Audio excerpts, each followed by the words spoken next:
Welcome back to PS2 In Review. My name is Ethan, and today we'll be discussing the second outing from Sucker Punch Productions, Sly Cooper and the Thievius Raccoonus.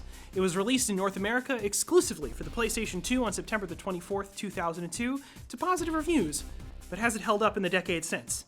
Let's find out. First, let's take a look at the box itself. Before we get started, this video wouldn't be possible without TV production classes at Jefferson College. These courses are part of the college's new Digital Communications degree program. Students have the opportunity to learn the basics of video production, including videography and editing. Students can also create content in the JCTV Media Studio on campus, where we are recording this video right now. You can learn more about all that by emailing us at jctv@jeffco.edu.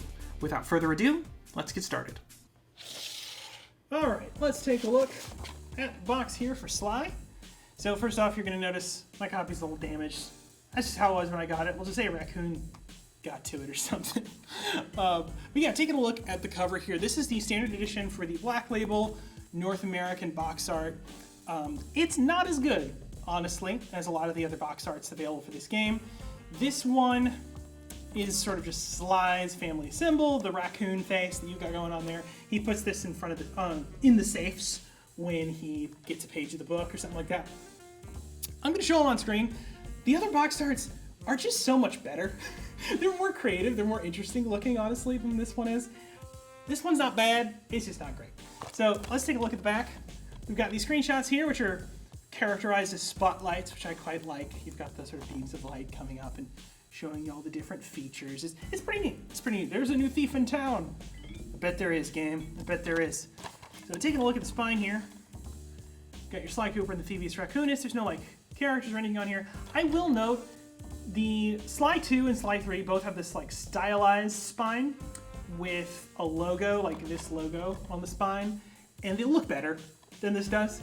I don't have a copy to check. I believe the Greatest Hits copy does that. I could be wrong, but yeah, I believe so. So, take a look at the inside. You got this really nice, see, this is even better than the cover box art. Anyway, you got your manual, Thievius Raccoonus. This is a really neat manual because it's stylized to look like the standard, like the Thievius Raccoonus.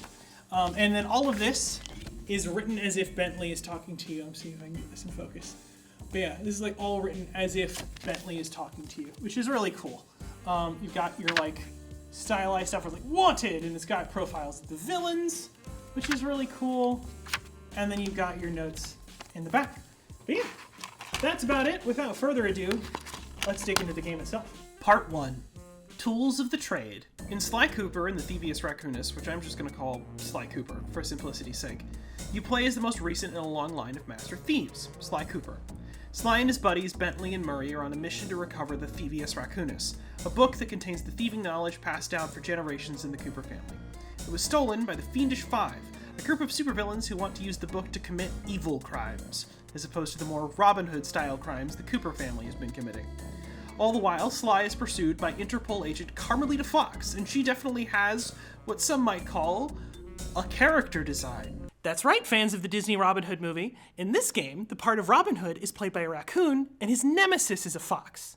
You do the math. This adventure takes place across 5 different worlds. 4 of them are hub-style semi-open areas that, after an intro sequence, allow the player to choose which level of 6 they would like to play next. These levels are then split into 2 types. The standard stealth-themed level, where platforming and combat are put in focus, and what I call gimmick levels. I don't necessarily use the word gimmick derogatorily here, but let's just say some of these levels earn their title more than others. These levels feature, among other things, twin-stick shooter sections with various objectives, 2 different races against a combined 10 car-driving monkeys, 1 memorable section where you must whack 40 chickens within a time limit, and sniper missions, where you must cover Murray as he attempts to recover a treasure key, this game's version of Mario's Stars. These gimmick levels are sometimes quite fun, but the aforementioned chicken level would be nearly impossible were it not for a certain slow time ability I had already optionally unlocked. The racing levels are also quite obnoxious. Part of me suspects that with the success of Crash Team Racing, Sony was hoping that this would be some kind of backdoor pilot for a Sly-themed kart racer. Thankfully, that never happened, because the Cooper team van handles like a drunk elephant doing its best to emulate its favorite scene from The Fast and the Furious. You may be asking yourself, if these minigame style levels are so annoying, then why was I playing them? Because they are not optional. Unlike Mario Stars, the player is obligated to collect every treasure key and beat every level to progress. This makes what might be charming optional content into frustrating main content. If I had to guess, the intention here is to show Sly's varied skill set as a master thief, and to include Murray so that he isn't just hanging around and eating snacks at headquarters all game long. If this is the case, then I appreciate the thought, but I would have preferred more stealth levels instead. The stealth missions are the real meat and potatoes of the game, after all. Most levels feature Sly attempting to steal a treasure key from behind glass and all kinds of other area-specific defenses. These levels are the most versatile and engaging part of Sly Cooper. The fundamentals themselves, however, are rather simple. Enemies go down in 1 or 2 hits, while the player can take up to 3 if they are in possession of a silver or gold Lucky Charm. Platforming is similarly straightforward, with Sly being capable of a single and double jump. Later on, Sly can augment these jumps with the press of the circle button, which allows him to land on small points, rails, or climbable pipes. The most back-of-the-box feature is the stealth mechanics. While Sly Cooper exists in a post-Metal Gear Solid 2 world, the stealth mechanics seem more directly inspired by the likes of MGS1, with the vision cones represented by guards who carry flashlights. Guards who have no way of hearing Sly, so the vision cone is the only thing you really need to worry about. Alarm systems also serve as an environmental hazard with laser nets, spotlights, and dart turrets in addition to stop Sly from making it to the key. These are all simple and effective systems on their own, and they work for the broad majority of the game. The only real flaw is the camera, which will sometimes get stuck on level geometry in ways that got me killed. Depending on your tolerance for jank, this could be something you feel comfortable ignoring, but your mileage may vary. Overall, the mechanics are simple, as you would expect from a game rated E for everyone, but this isn't a bad thing. Sly Cooper is first and foremost a game for any kind of player, and this simplicity makes it accessible for even first-time gamers. Part 2. Environments as characters. While veteran stealth gamers might not find the gameplay challenging, the game's charm is undeniable. The art direction is obviously cartoony and is designed to evoke comic books, which shouldn't be surprising, since the game's director, Dev Madan, worked for DC Comics on such titles as Batman and Robin Adventures, and is the creator of Young Heroes in Love. Of the art direction, Dev said in a 2004 GDC talk, basically, all of the environments were treated as characters. Early on, we went through and created palettes for all of the bosses in the game, which actually had to work, which were directly related to the bosses so that they felt like they belonged in this environment. By doing that, it actually sort of helped make the player feel like they were going through an adventure, seeing what really amounted to be sort of the same game experience. Really, you're running through tubes and jumping, but it'll at least feel like a different place. And feel like different places they do. Even the simple act of climbing a pipe or bouncing on a trampoline feel varied from world to world. As Dev pointed out, each area is tied directly to its boss, with World 1 being pirate-themed after Raleigh the Frog, World 2 is Vegas-themed after Mugshot the Bulldog, World 3 is Bayou-themed after Miss Ruby the Alligator, World 4 is set in China and themed after the Panda King, and the final level is set in a volcano in Russia where you fight Clockwork the Owl. While each level at its core is just, quote, running through tubes and jumping, unquote, I was always excited to see what the art team had cooked up. Part 3. A Tale of Black and Gray. Each of the 5 bosses guards a portion of Sly's family book, and each is given a brief backstory at the start of their respective world. Their stylized intros set the scene and tone for each world, while also giving each villain motivations for their dastardly ways. These brief cutscenes are most of their characterization, however, with each boss's brief loudspeaker monologue towards the end of their set of levels, and their mid-fight dialogue serving as the sum total of their lines.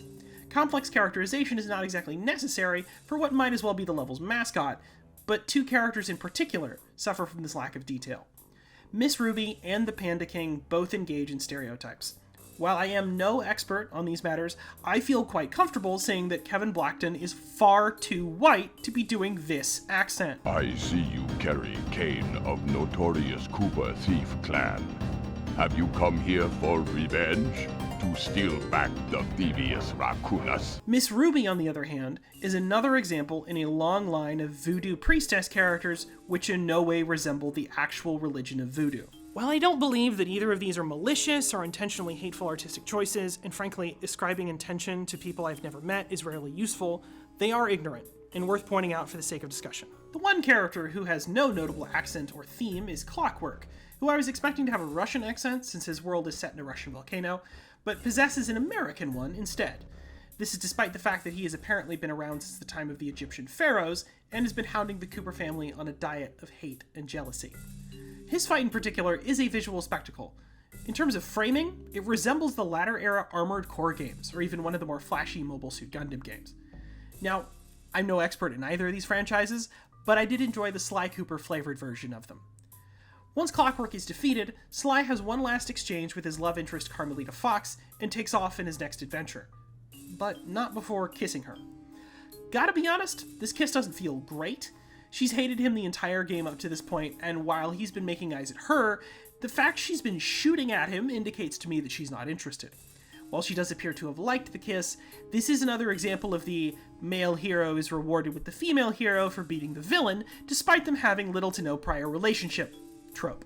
I need to reiterate, just because a piece of art has content we might today find objectionable does not mean we need to write it off entirely. It is important to recognize that content so that we may more intelligently engage with the media we consume, rather than letting it pass by uncritically. Part 4. Conclusion. Overall, Sly Cooper and the Thievius Raccoonus is an enjoyable game. It's a solid platformer with creative art direction, simple but engaging gameplay, and fun characters. If you're curious to check this game out, it's actually now available on the PS4 and PS5 digital store for only $10. Once you've checked it out, let me know what you thought in the comments. If you're an original fan, let me know how it was back when it came out. Thanks for watching, and stay tuned for more PS2 in review.